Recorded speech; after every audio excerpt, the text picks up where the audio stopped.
Amen. Il en est ainsi au nom de Jésus. Amen. C'est bien. Alléluia. Alléluia. Moi, c'est la sœur Flore. Alléluia. Alléluia. Vous savez que je suis une femme bénie.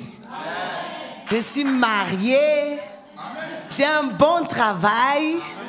J'ai 5 enfants. Je suis toujours joyeuse. Mais cette année a été une année très, très difficile pour moi. Alléluia. Je ris beaucoup. Je suis quelqu'un de très joyeux, mais j'ai beaucoup souffert.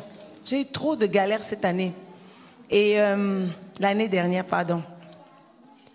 Quand j'avais tiré le papier, la prophétie ici la dernière fois, le Seigneur m'a dit que si je demeure dans l'intégrité, il sera toujours avec moi, il ne m'abandonnera jamais. Alléluia. Et j'ai fait l'effort de demeurer dans l'intégrité. J'ai fait cet effort de marcher dans l'intégrité. J'étais toujours à l'église et j'ai dit à Dieu, avant de tirer le papier, j'ai dit à Dieu que je veux donner ma dîme tous les mois. Je veux servir, je veux être à l'église tout le temps. Je ne veux pas manquer le culte. Et j'étais tout le temps là. J'étais toujours ici à 8 heures. Je venais le matin, je chauffais la salle, je préparais les micros, je retournais chez moi chercher mes enfants. Je suis là le mercredi, je suis là le vendredi, je suis là tout le temps. Et le diable a vu mon implication. Le diable a vu tout ce que je voulais faire pour Christ. Il m'a embêté. Il m'a vraiment embêté cette année. Déjà par rapport à mon fils Clément, qui avait tiré aussi son papier. Et le Seigneur lui a dit qu'il va lui donner la santé. Et donc moi, je regardais à la santé de Clément. Et à son école, là, il va dans un centre en IME. Tous les jours, on m'appelait. Votre enfant a fait ceci. Votre enfant a giflé la directrice. Votre enfant a fait comme ça. J'appelle papa et dis, papa, Clément a encore fait ça. Il a ouvert la portière pendant que le chauffeur conduisait. On va le chasser. Il faut chercher un autre endroit. J'ai commencé à réfléchir. J'ai dit, le Seigneur m'a donné un bon travail. Je suis fonctionnaire. Donc le diable veut que moi j'arrête le travail là. Et c'est avec ce travail que moi je nourris mes enfants. Je vais faire comment? J'ai commencé à prier.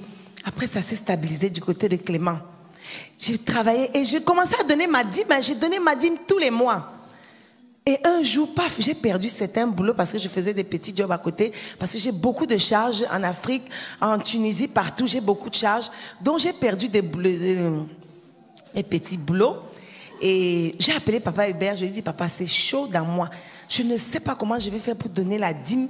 Mais ça fait depuis le mois de janvier que je donne la dîme jusqu'au mois de... J'étais en août. Je n'ai pas pu donner la dîme à partir du mois d'août. Ça me faisait mal. Papa Hubert m'a dit, il ne faut pas que je culpabilise parce que je n'étais pas bien. J'ai commencé à culpabiliser. Il m'a dit d'arrêter de culpabiliser. Le Seigneur pourvoira. Donc j'ai attendu. C'est passé. Et après... j'ai commencé à me concentrer sur la santé de mon fils. Je regardais, je dis, Seigneur, on est déjà au mois d'août là. C'est comment? Je ne vois rien. Je ne sens rien. Il fait toujours les mêmes choses. Il ne parle pas. Comment, Clément, je ne vois pas de changement. Et j'avais rencontré un prophète avec qui je discutais, qui m'avait dit, cette année 2019, c'est mon année de joie, je rirai dans ma maison. Donc moi j'ai pensé que le rire dont il parlait, c'était mon fils Clément, donc je me disais, il n'y a même pas de souci, je vais rire cette année. Et entre-temps, donc, je ne sais pas si vous êtes au courant, mon mari, ça fait 7 ans qu'il allait travailler en Afrique. Donc le fait qu'il soit parti travailler en Afrique a fait qu'il y avait quand même une distance entre nous. Donc il y avait forcément des difficultés. Donc il y a eu trop de problèmes dans mon foyer. Et donc, je ne regardais même pas ce côté-là parce que je me disais, le Seigneur fera. Et moi, je pensais que le Seigneur allait le faire. Mais dans 20 ans, pour moi, c'était pas là parce que mon mari, voilà, je ne voyais pas le changement. Mais je m'étais vraiment concentrée sur mon fils.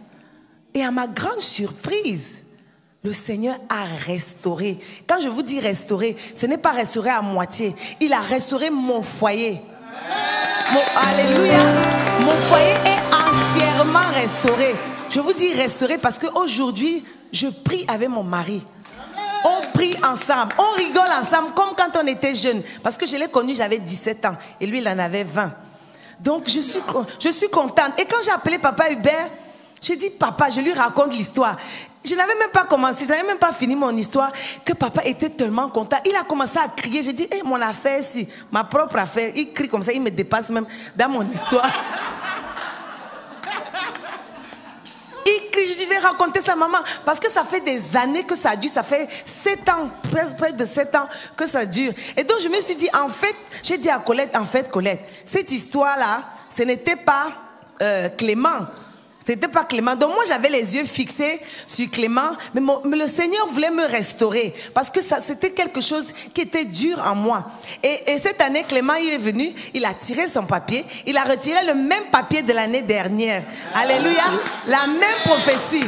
Et que le Seigneur a dit qu'il le guérira sur toutes les formes. Alléluia, soyez bénis. Alléluia. Alléluia. Alléluia. Tu finiras par parler. Alléluia. Tu finiras par parler. Non, je voulais juste écouter. Quand tu prends une bonne résolution avec le Seigneur, tiens à ta résolution. Elle avait pris une bonne résolution et ça marchait. Dès qu'il y a eu un problème, elle a échoué. Et du coup, ça commençait à la troubler. Ne t'arrête pas là où il y a le problème. Remets-toi debout et continue ta marche. Je lui dis, non, ne sois pas troublé. Mais donne la priorité à ça. C'est-à-dire, c'est pas parce que tu as une situation où tu as loupé, tu es tombé, relève-toi et continue à marcher. Alléluia. Quelque chose comme la dîme. Quand tu as compris la révélation qu'il y a derrière la dîme, tu comprends que c'est comme quelqu'un qui a quelque chose dans la main et il veut sanctifier cette chose. La dîme, c'est quoi? C'est 10, le chiffre de la rédemption. 10, c'est le chiffre du rachat. C'est le prix que Christ a payé pour sanctifier toute l'Église. La dîme, c'est ça qui sanctifie tes revenus. Donc quand tu donnes 1/10 de ton revenu pour l'œuvre de Dieu, ça sanctifie les 90 autres. C'est pourquoi, lorsque tu n'as pas la totalité de ton revenu, si tu te prives de donner ta dîme, ça veut dire que tu te prives de la sanctifier. Il faut donner la priorité à ça et tu vas voir que tu ne manqueras pas la suite. Est-ce que tu as compris? Mais par contre, ce n'est pas parce que tu es tombé que tu dois t'arrêter. Tu te remets sur tes jambes et tu continues à marcher en donnant la priorité à ce que tu as déterminé avec le Seigneur. Alléluia. Amen. Que le nom de l'Éternel soit glorifié. Amen. Amen. On acclame le Seigneur.